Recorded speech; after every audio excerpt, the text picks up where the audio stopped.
Shalom, bagaimana kabar saudara? Luar biasa? Haleluya. Bapak Ibu Saudara kasih dalam Tuhan, tema firman Tuhan saat ini adalah janganlah kamu menangisi aku. Janganlah kamu menangisi aku. Mari kita baca di dalam Lukas pasal 23 ayat 28. Lukas pasal 23 ayat 28. Saya akan bacakan untuk saudara. Demikian firman Tuhan. Yesus berpaling kepada mereka dan berkata, "Hai putri-putri Yerusalem, janganlah kamu menangisi aku, melainkan tangisilah dirimu sendiri dan anak-anakmu." Bapak Ibu Saudara kasih dalam Tuhan, coba kita bayangkan sejenak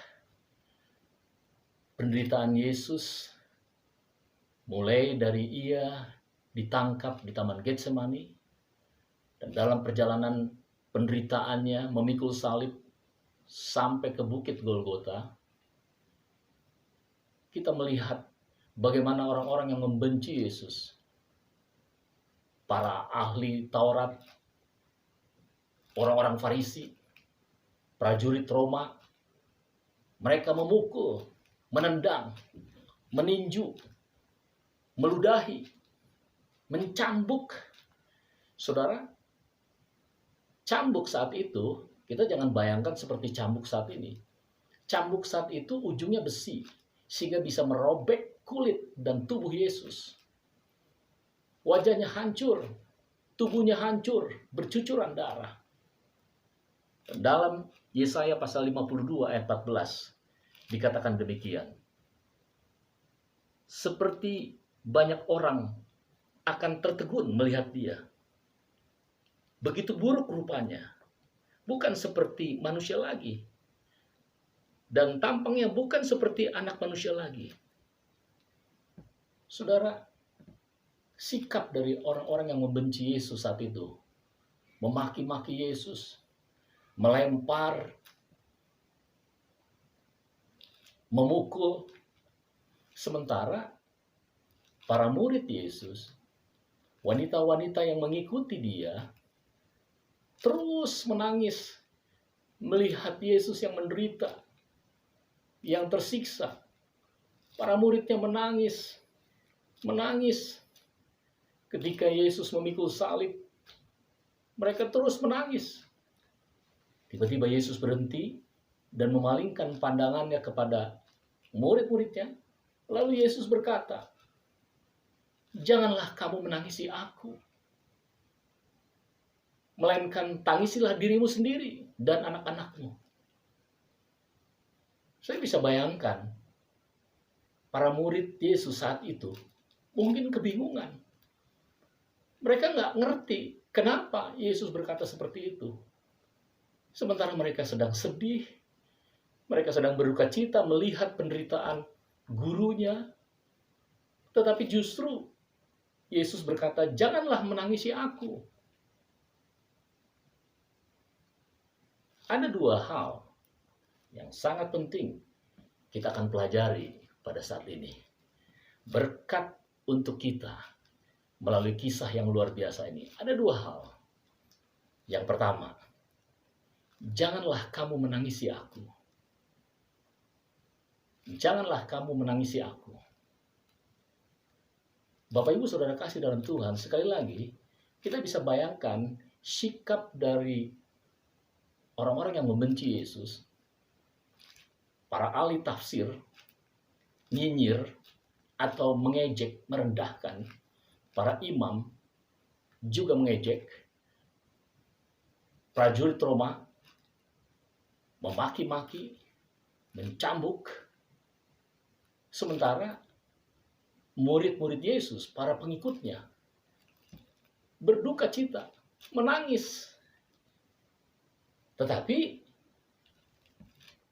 Yesus justru berkata kepada murid-muridnya, "Jangan kamu menangisi aku." Mengapa ia berkata seperti itu? Karena Yesus melakukan semua itu dengan kerelaan dirinya. Ia rela untuk menderita, untuk menyelamatkan manusia. Di dalam Ibrani pasal 12 ayat 2. Ibrani pasal 12 ayat 2. Saya akan bacakan untuk saudara. Demikian firman Tuhan. Marilah kita melakukannya dengan mata yang tertuju kepada Yesus, yang memimpin kita dalam iman, dan yang membawa iman kita itu kepada kesempurnaan, yang dengan mengabaikan kehinaan, tekun memikul salib, ganti sukacita yang disediakan bagi Dia, yang sekarang duduk di sebelah kanan tahta Allah. Jadi mengapa ia berkata, janganlah menangisi aku? Jawabannya, jangan kita menangisi penderitaan Yesus. Bahkan kita jangan menangisi kematiannya.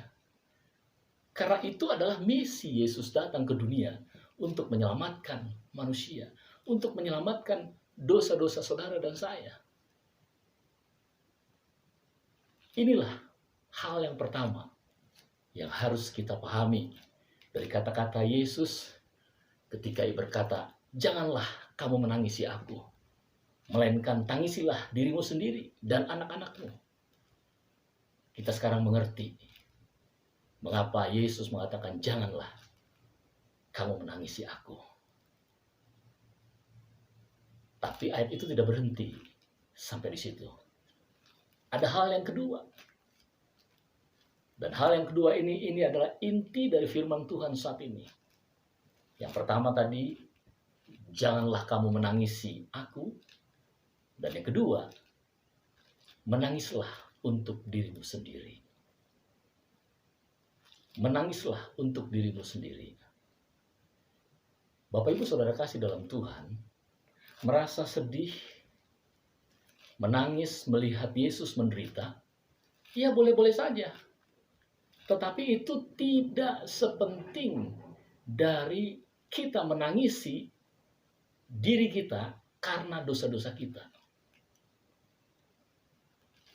Dalam Yakobus pasal 4 ayat 9 dan 10. Demikian firman Tuhan, Yakobus 4 ayat 9 dan 10. Saya akan bacakan untuk saudara. Sadarilah kemalanganmu, berduka cita dan merataplah. Hendaklah tertawamu kamu ganti dengan ratap, dan sukacitamu dengan duka cita. Rendahkanlah dirimu di hadapan Tuhan, dan Ia akan meninggikan kamu. Jadi janganlah menangisi penderitaan Yesus. Jangan kamu menangisi aku, itu Yesus katakan. Melainkan menangislah untuk diri kita sendiri. Menangislah untuk dirimu sendiri. Bapak Ibu Saudara kasih dalam Tuhan, Paulus memberitahu kepada kita, menjelaskan dalam 2 Korintus pasal 7 ayat 10, ada 2 jenis duka cita. Saya akan bacakan 2 Korintus 7 ayat 10. Sebab duka cita menurut kehendak Allah, duka cita menurut kehendak Allah menghasilkan pertobatan yang membawa keselamatan dan yang tidak akan disesalkan. Tetapi duka cita yang dari dunia ini, duka cita yang dari dunia ini menghasilkan kematian. Paulus menjelaskan dalam 2 Korintus 7 ayat 10 ini, ada 2 jenis duka cita. Yang pertama, duka cita menurut kehendak Allah. Yang kedua, duka cita yang dari dunia ini. Mari kita bahas satu persatu dengan jelas. Yang pertama, saya akan bahas lebih dulu duka cita yang dari dunia ini. Bapak Ibu Saudara kasih dalam Tuhan, duka cita yang dari dunia ini yang menghasilkan kematian itu adalah duka cita yang sering terjadi karena emosi normal dari seorang manusia, tetapi tidak mengarah kepada pertobatan. duka cita yang terjadi karena emosi normal dari seorang manusia, tetapi tidak mengarah kepada pertobatan. Yudas Iskariot berduka cita. Ia menangis, menyesali kesalahannya karena ia sudah menjual Yesus seharga 30 keping perak. Dia menyesali perbuatan dosanya, tetapi tidak diikuti dengan pertobatan. Ini yang disebut duka cita yang dari dunia ini, yang menghasilkan kematian. Menyesal atas perbuatan dosanya, tetapi tidak diikuti dengan pertobatan. Yudas malah melakukan hal yang sangat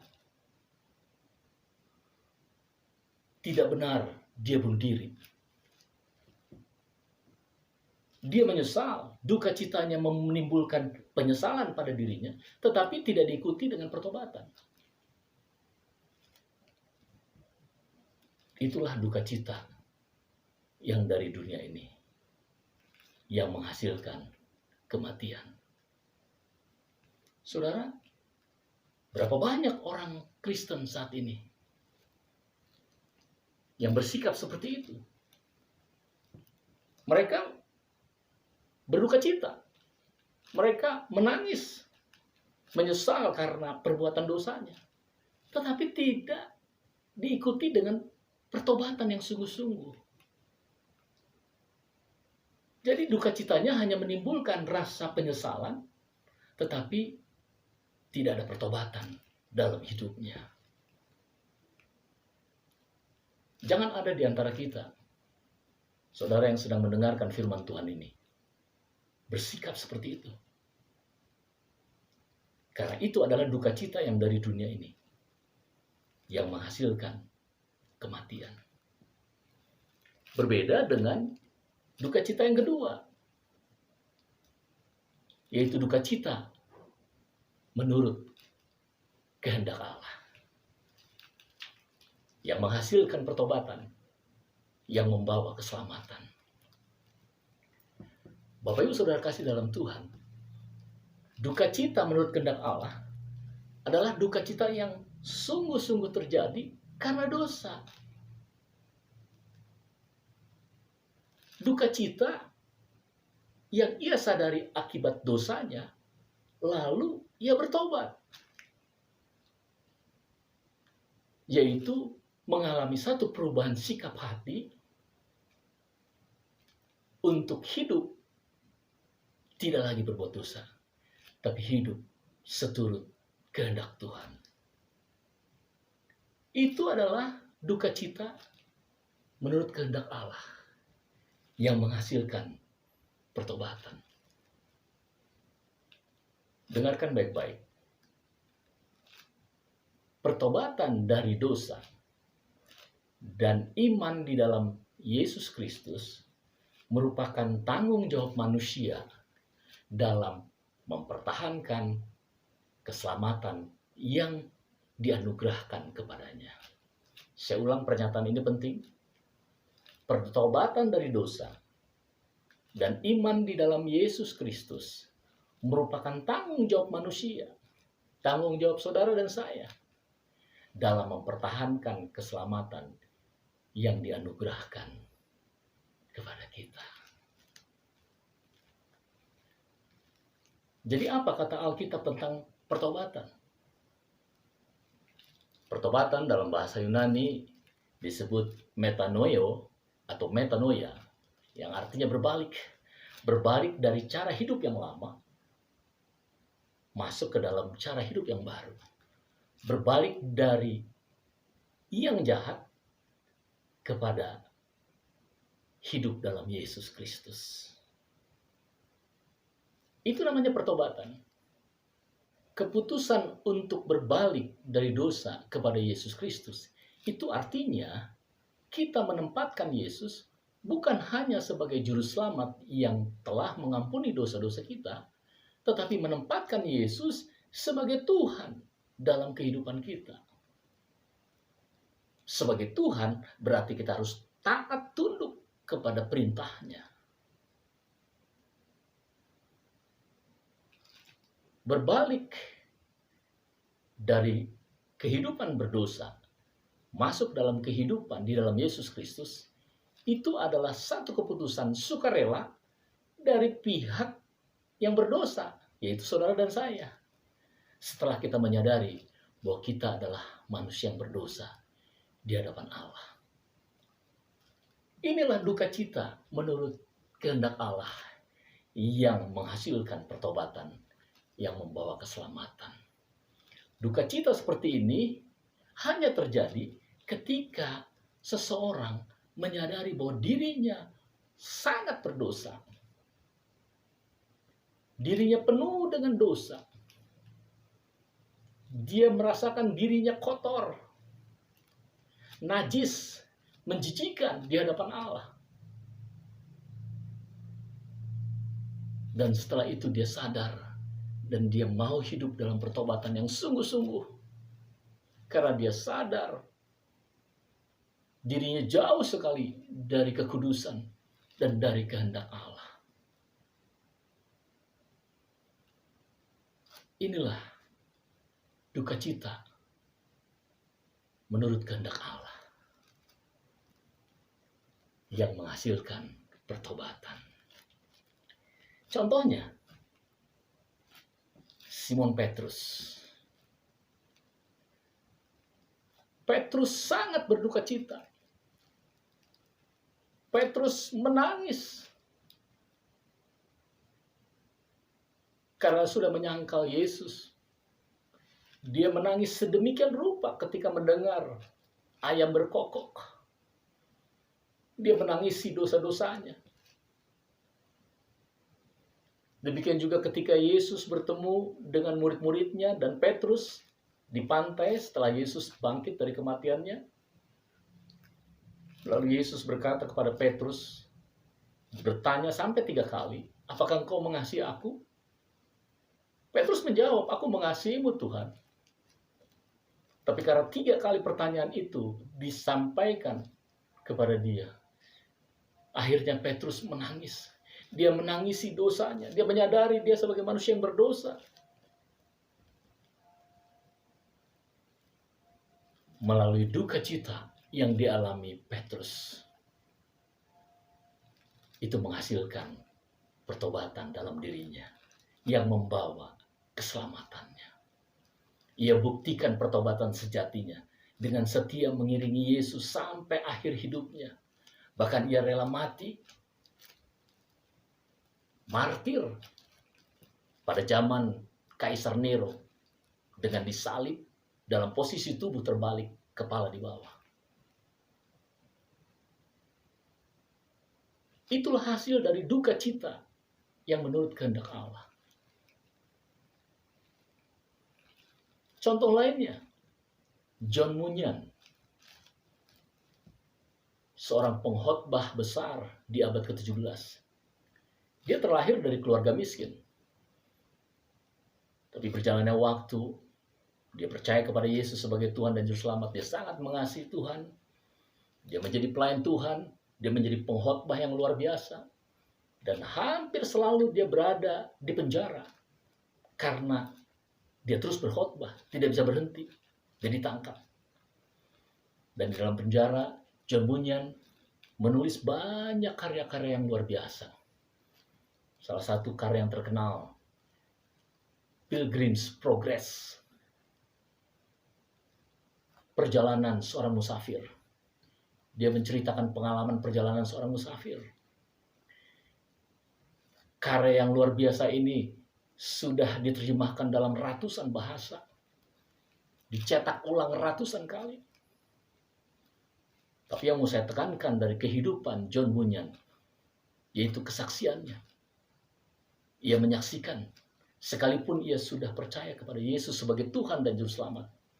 Tetapi setiap waktu dia berduka cita atas dosa-dosanya yang banyak. Dia menangisi dirinya atas dosa-dosanya.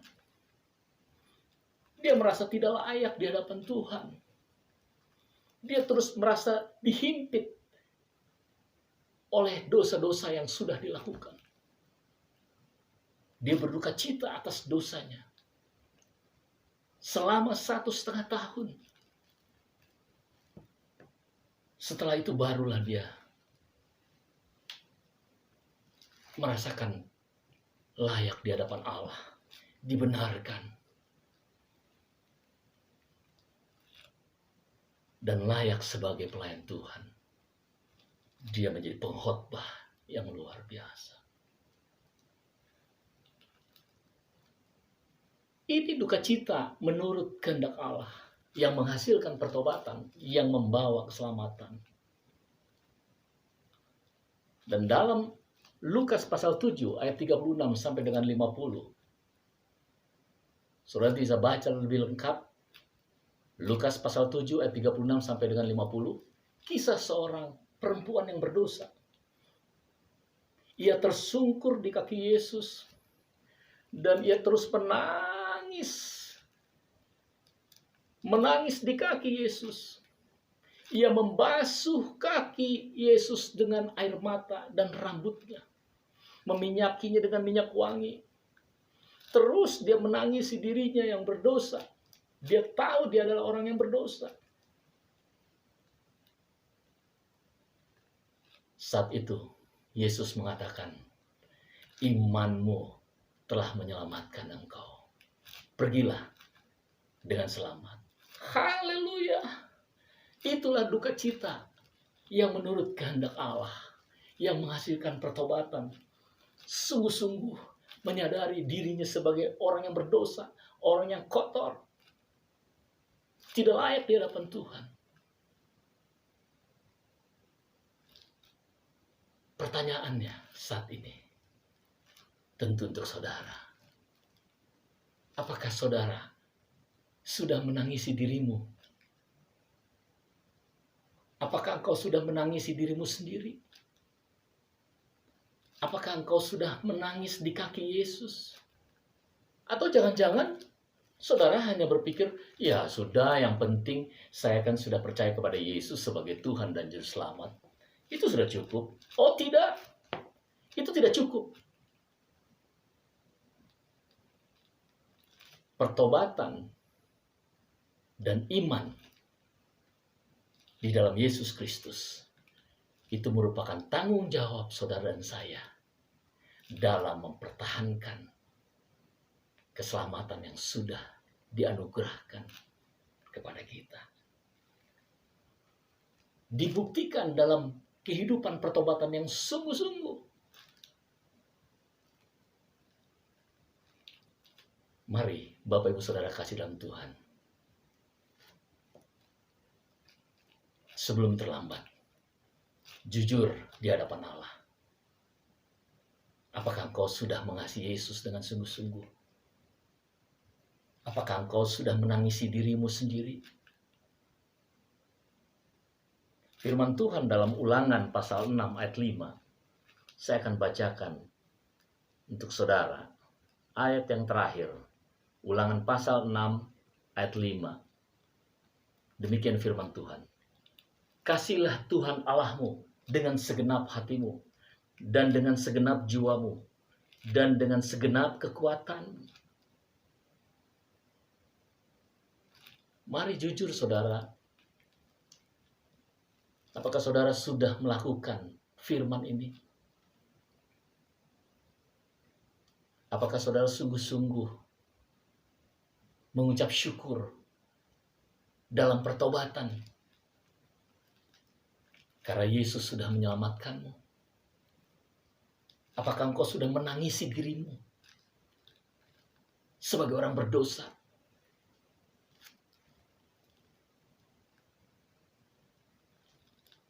Biarlah mulai saat ini kita mau merenungkan betapa kita berdosanya, betapa kita kotor di hadapan Allah. Hanya karena kasih karunia di dalam Yesus Kristus, kita boleh diselamatkan. Jadi, Jangan lagi menangisi penderitaan Yesus. Melainkan menangislah untuk dirimu sendiri. Hiduplah dalam pertobatan yang sungguh-sungguh di dalam Tuhan. Dan terimalah kasih karunia dari Tuhan Yesus yang menyelamatkan kita. Amin. Kesimpulannya firman Tuhan saat ini. Jangan kamu menangisi aku, Yesus mengatakan. Melainkan menangislah untuk dirimu. Biarlah firman Tuhan ini menjamah kita, menyadarkan kita, dan kita tahu untuk mengucap syukur kepada Tuhan Yesus yang telah menyelamatkan kita, yang telah menyelamatkan kita dari dosa-dosa kita, sehingga kita dilayakkan di hadapan Allah, dibenarkan. Amin. Tuhan Yesus memberkati. Mari kita berdoa. Bapa di surga, firman Tuhan sudah kami dengar. Hamba-Mu sudah selesai menyampaikannya, dan kami mohon Roh Kudus menjelaskan lebih dalam lagi ke dalam hati dan pikiran kami, sehingga kami memahami kebenaran firman Tuhan yang sudah kami dengar saat ini. Bapa di surga, ajar kami untuk kami menangisi diri kami atas dosa-dosa kami, supaya kami sungguh-sungguh hidup dalam pertobatan, supaya ada duka cita yang menurut kehendak Allah dalam hidup kami, yang menghasilkan pertobatan, yang membawa keselamatan bagi kami, sehingga kami sungguh-sungguh hidup di dalam Tuhan. Terima kasih Bapa. Engkau Allah yang luar biasa, yang sudah menyelamatkan kami. Kami mengucap syukur buat kebaikan-Mu. Dan tuntun pimpin kami di hari-hari yang akan datang, untuk kami sungguh-sungguh hidup dalam pertobatan dan menjadi berkat untuk kemuliaan bagi nama Tuhan. Terima kasih Bapa di surga. Tidak lupa saat ini juga kami berdoa buat saudara-saudara yang sedang sakit, yang saat ini mungkin terbaring. Tuhan, kami mohon belas kasihan-Mu, kembali jamah dalam nama Yesus, sembuhkan mereka Tuhan. Terima kasih Bapa di surga.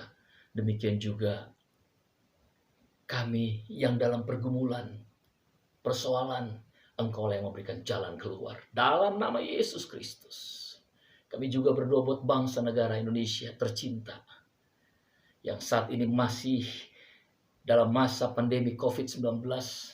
Tuhanlah yang menolong bangsa kami supaya segera terbebas dari pandemi COVID-19 ini. Supaya segera vaksin ditemukan. Vaksin yang efektif, yang bagus. Dan Tuhan juga memberkati semua, khususnya para medis, supaya tetap sukacita, semangat, tidak menyerah. Tuhan memberkati mereka semua. Tuhan jaga kami. Tuhan pulihkan kami. Dalam nama Tuhan Yesus Kristus, kami berdoa dan mengucap syukur. Haleluya. Amin. Amin.